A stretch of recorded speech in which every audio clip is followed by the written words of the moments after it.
টি-20তে বাংলাদেশ এবছর যেন এক অন্যরকম মাইল ফলকে। শটের ধরন বদলেছে, মানসিকতা বদলেছে, আর সবচেয়ে বড় বদল আকাশে উড়ে যাওয়া বলের সংখ্যায়।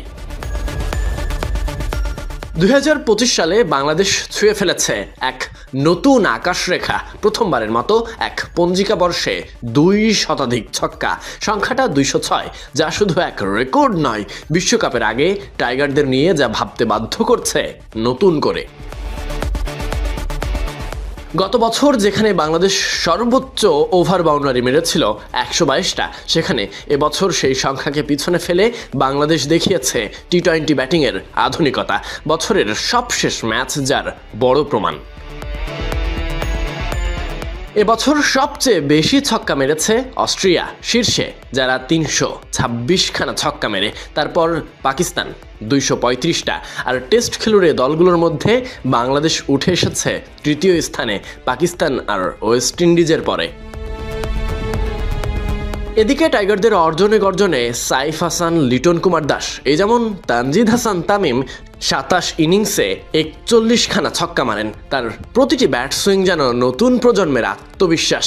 পারভেজ হোসেন ইমন 23 ইনিংসে 34খানা ছক্কা মারেন। টি-20তে তার মূল্য যে কতটা, সেটা প্রমাণ হয় গুরুত্বপূর্ণ ম্যাচগুলোতে। এদিকে সাইফ হাসান মাত্র 15 ইনিংসে 29টি ছক্কা হাঁকান। টেস্টমোনা ব্যাটার হিসেবে পরিচিত এই ছেলেটা আজ টি-20-র পাওয়ার হিটার। মুখ্য ভূমিকায় ছিলেন লিটন কুমার দাস। 25 ইনিংসে 23টা ছক্কা। তার ছন্দে থাকুক কিংবা না থাকুক, লিটন জানেন বলটাকে কোথায় তুলে দিতে হবে। আর এদেরই হাত ধরে বাংলাদেশ আজ রেকর্ডময়। সময়টা খারাপ যাচ্ছে এই তালিকায় থাকা জাকির আলী অনিকের, তবে 23 ইনিংসে তার ছক্কা সংখ্যা 19টা। শুধু ছক্কাই নয়, 4-এর রেকর্ডেও বাংলাদেশ এখন এক নতুন উচ্চতায়। এক পঞ্জিকা বর্ষে 298টি ছক্কা মেরেছেন টাইগাররা।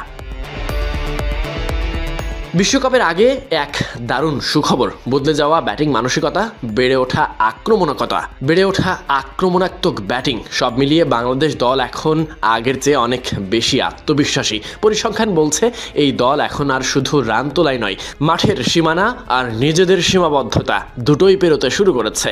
ছোট ফরম্যাটে বাংলাদেশ এখন ভয় দেখাতে পারে যে কোনো প্রতিপক্ষকে।